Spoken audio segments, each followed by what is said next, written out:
Norwegian Cruise Line scammed me out of $400. Do with that information what you will.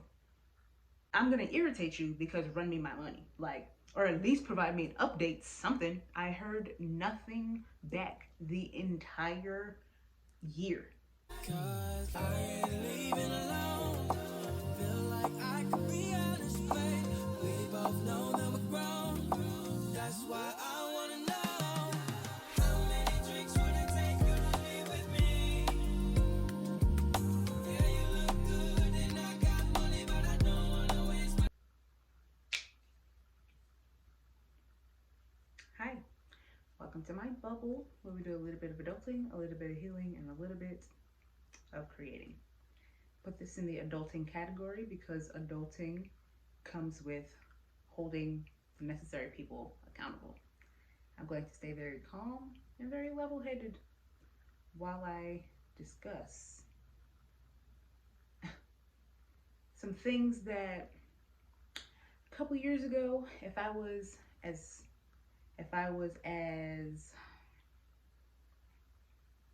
determined, if I was as willing to inflict unnecessary stress on myself, I would be in small claims court very much for this $400. But I am calm, I am going to be respectful, and with my guardian behind me and with my angels co-signing this video, I'm gonna sit here and I'm gonna tell you guys how Norwegian Cruise Line scammed me out of $400. Don't worry, I have notes, I have screenshots, I have receipts. Let's get into it. As you guys know slash saw, because I have video proof because I filmed it. You guys, if you don't know, I took a solo cruise at the end of 2022. I sailed from December 13th to December 18th of 2022 on the Norwegian Getaway, and we sailed to Bermuda, leaving out of New York City. Maybe 6 days, 5 nights, something like that, right? From 13th to the 18th, okay? I went, I had a good time, I enjoyed it. It was the reset that I needed. I was out in the nature and soaking in all the sun. I didn't get the Wi-Fi, so I was fully disconnected from everyday life, stressing me out, you know? I enjoyed it. While I was on the ship, you know, it was a solo trip. I wanted to do some self-care. Hold on, let's get right. Like I said, it was a solo trip and I wanted to disconnect, and I took the time to just as a reset, woosah, to myself. So while on the ship, I just wanted to do a little bit of self-care. At first, I went and got my nails done, right? I went and got a mani-pedi on the ship at the spa. Now, normally on any vacation I go on, cruise, all-inclusive, whatever, the day before, the last day of the trip, the day before I leave, I get a massage. But I always get massages. So this time I wanted to switch it up. I went to the spa and I got a mani-pedi, right?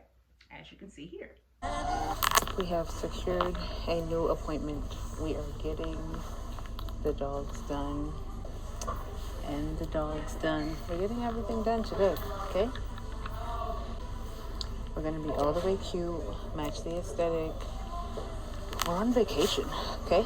Solo trip, the fuck? Okay, went, got my nails done, it was fine. First of all, I went and sat down. This Jamaican lady was doing my nails, and I'm like, you know how I feel about Jamaicans. Oh, oh. Love y'all, shout out to my Caribbean folk, right? So, I was excited. Sat down, getting my nails done, la da da da.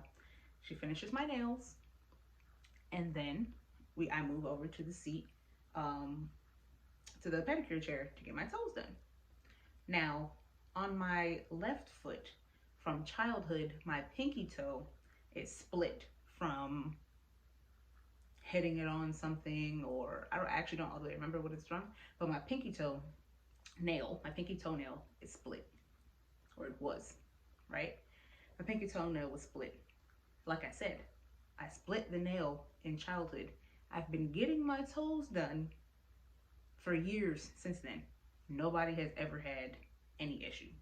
Okay? Okay.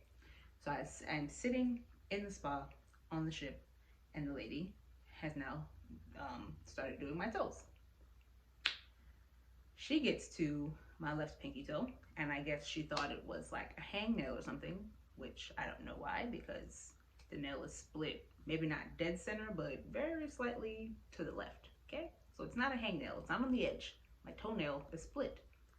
Every other pedicurist realized that, but I guess she did not. Why? Because I guess she used whatever the nail tools are called, and she pulled the smaller half of the split toenail off of my foot. Now me having a high pain tolerance, I felt the pulling and it hurt, but I mean not the pulling, but I felt like a tug when she ripped it off. But it didn't, like, I didn't scream to the top of my lungs because I have a high pain tolerance, right? But I know that she messed up because not only by her reaction of ooh, but my toe started bleeding. Right? So it started bleeding. She's apologizing, right? So she's like puts something, she goes to get something, puts like some powder or something on it, and puts like a gel, I guess, to activate the powder, and leaves it sitting for a second. Goes back to my other foot, does the rest of my toes, comes back to check. It's still bleeding. She's wiping. I'm seeing the blood come off on like the paper towel or whatever that she's wiping my toe with. Still bleeding. I didn't say anything. I'm getting my toes done, right? Okay. She, out of her own mouth, said to me, oh my gosh, I'm so sorry. I can't get it to stop bleeding. And I'm like, this is not how I expected this to go, right? Okay, cool. So whatever. She finishes my toes, and while my toes are drying, she walks away for a little bit. But I'm on my phone. I'm scrolling. I'm filming because here's the footage. See how I'm filming? I'm doing all the things, right? She comes back and hands me a little like pamphlet. She's like, oh my gosh, I'm so sorry. Here are some, I got you like a coupon or whatever to do some free services if you'd like. To make up for pulling my toenail off, I presume, right? Here's a picture of that. One of them is something facial related. I forget what it was called. Another thing was like to test the makeup of my foot, you know, to like get all the pressure points and things like that, and something else. Now, to be fair, she did ask me which one I think I might want to do, and at the time, while she was sitting there, I said I'm going to do the foot thing, right? To see, because I have flat feet, so I like to every so often get an analysis of my feet to see like where I put all the most pressure on my feet. Now, I did tell her that in the moment, but if you look at the picture, each one of the services says free next to it. So to me, that means I should be able to pick whichever one I want, right? So I go back the next day to the spa, but I decided I didn't want to get a map of my foot because I had done that before. So I decided I want to get a facial instead. With the pamphlet, I walk back into the spa the next day. I sit the same pamphlet with the same receipt that she gave me on the desk. I point to the service that I want. I say I would like this facial. Give it to the lady. She says, okay, cool. Have a seat. We'll have somebody write out for you. Fast forward. Come the 17th, because we dock back in New York the 18th. Come the 17th, you know, if you've been on a cruise, you know you have to settle your bill. So I get to the desk. Now, mind you, actually go back. While I'm in the spa, they're telling me like how much the service is. You gotta sign this paper, sign that paper, whatever, right? So aside from at the desk pointing to the booklet that says, or the paper that says this service should be free, again, I bring it up to the lady in the room who's going to do my facial. Before she starts the service, we're talking, she's explaining things to me, we're talking about my skin, blah blah blah, right? Because she's supposed to do a skin analysis and a facial. That's what the paper says, right? So we're talking through my skin analysis. My T-zone is oily, but the rest of my skin is fine, but it's sensitive, whatever. Okay, before she starts the service, I ask, the service is supposed to be free, so is that going to like, do they do that at the spa desk, or is that something that like when you go settle the bill at guest services that they're gonna fix? The actual lady doing the service didn't necessarily know, but she was like, it's probably a guest services thing because they don't deal with like the payments and things at the spa desk. Okay, cool. To me, that means in the spa we just know what we know as far as our services, but guest services can help you with your bill. Okay, that's what that meant to me. Go through, do the service. So again, fast forward to the 17th, the night of the 17th. Originally, I went during the day, but the line was super long because everybody has to settle their bill. So I ended up going back. I get to the desk, and the lady at guest services is trying to tell me, she hands me my final bill. She's like, these are all your payments and whatever, this is what you owe. And I'm looking, and it has a $400 spa charge on it. Well, it's technically $480, but you know, you have to, tip and things is 20%. So, okay, cool, right? And I'm like, no, this service is supposed to be free. And I, again, bring the booklet with me to guest services. This service is supposed to be free. And I'm pointing to the service. See, it says free. So she's looking at the little paper, again, that the Jamaican lady gave me. And she's like, oh, no, they did this service. They did that when you went to the spa. And I'm like, right, exactly. I did the facial and the skin analysis, and that's what's supposed to be free. But again, at the guest services, it's a foreign lady, and which I assume did not speak perfect English. But you know, if you've been on cruises, you know that's just how that goes. All the workers are from different countries and stuff, right? They don't always speak the best English. So I'm talking to the lady. She's trying to tell me basically they did the skin analysis before they did the other service, but I have to pay for the service. And I'm like, no, they didn't, that wasn't part of the service. Like, the paper says skin analysis and facial. It was, I think it was microdermal or microblading facial. Okay, and on the spa receipt that the lady that did my facial showed me, there was an extra $50 charge for like the blades for the microblading. Even if I just had to pay that $50, it would have been cool. Which again was strange to me because it was like $400 for the microdermal facial plus $50 for the microblading blade, which again makes no sense because how are you gonna do the microblading facial without the microblading blade? I didn't ask any questions because either way the service is supposed to be free, right? Right. Get to the desk, the lady is telling me they did the service already. This is your final bill. So me, I'm like, okay, this lady doesn't speak very good English. Like, she's not hearing what I'm saying to her. Whatever, I'll just pay the charge and then I'll call Norwegian when I get back home. Enter the receipts and the screenshots. The final invoice is mailed to me on 12/18 at 4:13 a.m. Okay, I get a PDF with the final bill attached, which is the same bill that the lady physically printed out and handed me at guest services. Okay, December 21st of 2022, I submit a case for this payment that I should have paid. December 21st at 10:13 a.m. Eastern Standard Time, I get an email confirming that they have received my first submitted case. So I'm like, okay, cool. I don't expect to hear back until like late January, maybe early February, because you know it's holiday time. They have a lot of readjustments. It's the end of the year, so finance department is probably doing like closing out billing statements and all kinds of stuff, right? So I'm patient and understanding.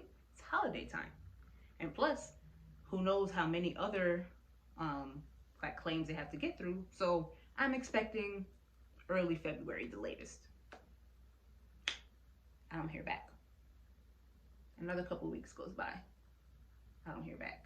Actually, no, I think I waited until about late January, early February before I made my first call. And this is why I say, if I was as committed as I used to be, really not as committed, if I was genuinely committed, and if I was as petty as I used to be a couple years ago, and as much of a vindictive person as I used to be a couple years ago, all of these same screenshots would be in my support for small claims court. And I would call Verizon my phone company, and get all of the phone records of every single call I made. Because for the entire year, from December 21st until what are we in? Today is the 12th. Until December 7th, 8th, a couple weeks ago, I have been calling damn near every week. Nobody had any updates for me, but let's slow down. I'm just saying, if I was vindictive, we would be in small claims court for my $400. They can keep the spot tip, keep the extra $80, even if you wanted to keep the $50 for the blade, even though that makes no sense. But you should run me my $400 back for the charge. And I was coming with receipts about the email, screenshots of the emails, the receipts physically printed out that they gave me. I'm coming with the booklet that says this service should be free, and I'm coming with Verizon phone records that prove I have been calling the entire year looking for an update. But I'm not vindictive anymore.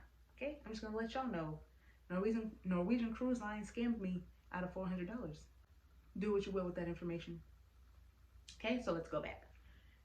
December 21st, 2022, 10:36 a.m. Round up 10:40 a.m. Eastern Standard Time. I get an email confirming that they received my first claim. Okay. End of January, early February, I call.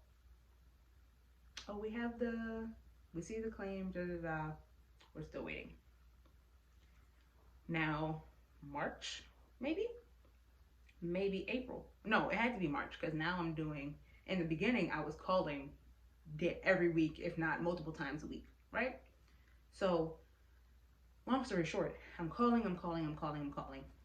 I get somebody one of the representatives I talked to who had to escalate it to the manager to find out about it, to basically find out what was going on. She comes back and she tells me, oh, they sent correspondence to your travel agent. I call my travel agent, who is my mother. I have direct access to her. She's not lying to me. My travel agent is my mother. Call my mother. She's like, they said what? Why would they send it to me? Like, whatever though. But she checks her personal email. She checks her travel agent email. She checks all of her emails. She has no such correspondence. Okay? Okay. So I call back. Norwegian Guest Services. Yeah, my travel agent. Hi, I'm calling about case. They said I was told before that they sent it to my travel agent. She doesn't have it. She didn't get any correspondence, and I didn't get any correspondence either. So what do we do? The agent again says, okay, can we confirm your email? Blah blah blah blah. Give them my email and my phone number details. She's like, okay, I'm gonna escalate it to the manager. You should hear back in 48 hours. Another week goes by. I call again. Lady has to escalate it again. Hi, I didn't get any update. I'm supposed to get da da da. Never heard back. Okay, thank you for the case number. These are your contact details. I'll escalate it to the manager. You'll hear back in 48 hours. Another week goes by, same thing. Another week goes by, same thing. So now we're at the end of May, and I'm calling again. And it's like, well, by this time, one of the Norwegian people had escalated it to the manager, and I guess they were tired of me calling, because when she escalated it to the manager, she came back on the phone and said they're still looking into the case. They're asking all the relevant parties on the ship, and the manager will get back to you. Okay? But they're taking, quote, she says, but they're taking their time reaching out to everybody involved. That was a red flag for me right there. I knew it was a red flag, but I kept the benefit of the doubt. Maybe I'm wrong. Don't jump to conclusions. I wasn't wrong. Right? So, like I said, another week goes by. End of May, probably early first week of June. Right? I call again. Get a different representative. Running down the whole case. Running down the whole thing. Hey, I submitted this case I'm trying to get an update on this case that I submitted from a sailing end of 2022. They said this, and this. They said they emailed my travel agent. She didn't get it. I didn't get it. I've heard 4 times I'm supposed to hear back from the manager. Haven't heard anything yet. This nice representative, even though I'm frustrated and trying not to curse her out, she's like, damn, okay. Basically, long story short, this new representative just suggests that I resubmit the case because the first one got lost in the ethers, I guess. Right? Okay. She suggests I resubmit the case. Cool, that's fine. Put it back to the top, start over, and in the second case I submitted, I referenced the first case number. So, June 5th, 2023, at 8:15 a.m. Central Standard Time, I get an email in response back to my resubmitted case. Now, this is the second case, and this is the second case number for this same money that they should run me back, right? That they should not have charged me for. Okay, mind you, during all of these conversations, during all of these emails, I'm not saying I got this free charge because the lady fucked up and pulled my toenail off and had me bleeding. Maybe I should have mentioned all that, but I'm not vindictive. I just want my money back because I have all the proof. I've submitted all the pictures that with the paper that says the service is supposed to be free, and I circled the line on the final bill that says that references what the charge that I'm talking about, so there's no confusion, right? Okay, that's June. A couple more weeks go by. A couple more weeks go by. I hear nothing. I'm still calling every week, every other week. Eventually, I start to space it. Once we get through the summer, okay? We get through the summer. We're heading towards the fall now, right? Because now it might be like September, right? I make a call again to September, in September. I'm going to escalate to the manager. We're going to hear, you should hear back in da-da-da. During different calls, they're saying, what's your preferred method of communication? Do you prefer email? Do you prefer phone call? I say email. I got no email. I got no call from anybody. And now we're in September of 2023. I'm like, it's 9 months later. Why is there no motion on this? Like, what are we talking about here? Calling again in October. Calling again in November. Eventually I spaced it out just a little bit because, even though I shouldn't have, because I should have stayed on it every single week. So you know that I'm not playing with you. Like, I'm going to irritate you because run me my money. Like, or at least provide me an update, something. I heard nothing back the entire year. Okay? Calling again. I'm going to escalate to the manager. You should hear back in 48 hours. You'll hear back. Okay? So, December. Sunday, December 3rd. Because now we hit December. Now, I sailed in December of 2022. It's December 2023.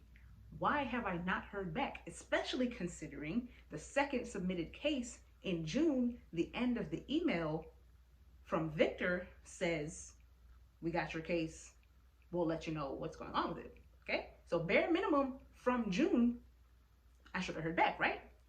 I did not. So Sunday, December 3rd, I email them for an update. This time, it's not from scratch. I'm not initiating the email. I respond back to Victor's email that he sent me when I resubmitted the second case. So it's all in the second thread. So it's all in the same thread. So you can't say you don't know what I'm talking about, right? I respond saying, hey, looking for an update on this, blah, blah, blah, blah. I sent that on a Sunday. Monday morning, December 4th at 9:40 a.m., Victor emails me back. And he says, oh, there's a certain time period that you have to submit a claim to us and make us aware of it. And that such time period has elapsed. And our ship confirmed that they could not retrieve the data. So there's nothing we can do for you. We can't issue any kind of refund because the claim time period has elapsed. And but we'd be happy to offer you quote unquote special amenities on any future cruises with Norwegian. Excuse me, Victor? What are you talking about? So I very kindly email back 30-40 minutes later because I was at work. It's Monday. I kindly 30-40 minutes back later respond like, what you talking about, Willis? Like, I've been calling you guys the whole year trying to get an update. What do you mean I didn't bring it to your attention within a certain amount of time. Especially since, even if we don't count the calls that I made, if you have no record of my phone number, if my um, call log, I didn't even check because I don't know how far back it goes, but you know Apple, it probably doesn't go back that far. But like I said, I would have called Verizon. Like, bitch, pull up all the calls to this number. I literally saved the guest services number in my phone so that when they called back, I would know who it was. Because I don't answer numbers I don't know. But even so, he told me the time period to bring it to their attention was 12 months. The second case I submitted was in June, a whole 6 months after the incident. So again, it was still brought to your attention within the allotted amount of time. So I very kindly emailed back to Victor, like, what you talking about? I not only have been calling the entire year, but when you sent me the email saying that you got the submitted case, it was in June. This is why I put it in the same thread, right? So I assume Victor hands it off to his supervisor because I didn't hear back from Victor. My next email in the same thread is at 10:30 a.m. from the supervisor, Roger. What's up, Roger? The supervisor emails me back saying that they heard I was unsatisfied, but quote unquote, in an effort to provide the highest level of service to you, we have reviewed your case again. After a review of your case at length,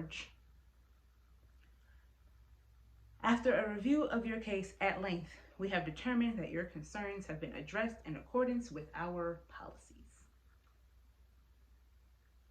How did you review it at length? I've been calling for months. I emailed you 6 months ago, but now within 20 minutes, you reviewed my case at large? How? What you mean by that?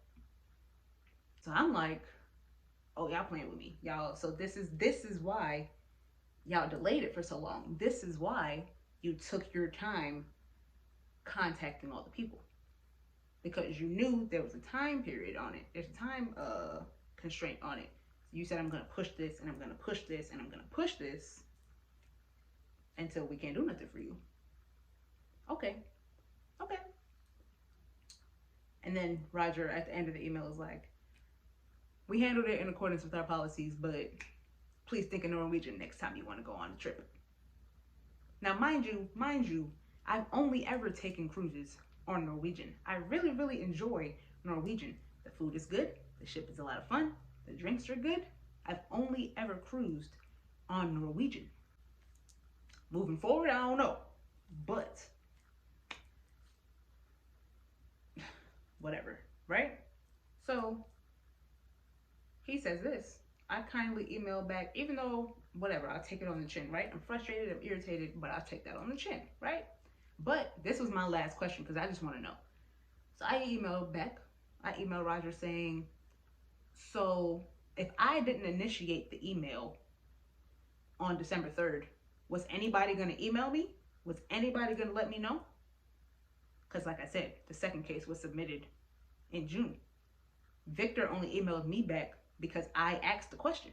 So was anybody going to tell me that, hey, the time when your case has run out, we can't help you, sorry? Or was I just never going to hear?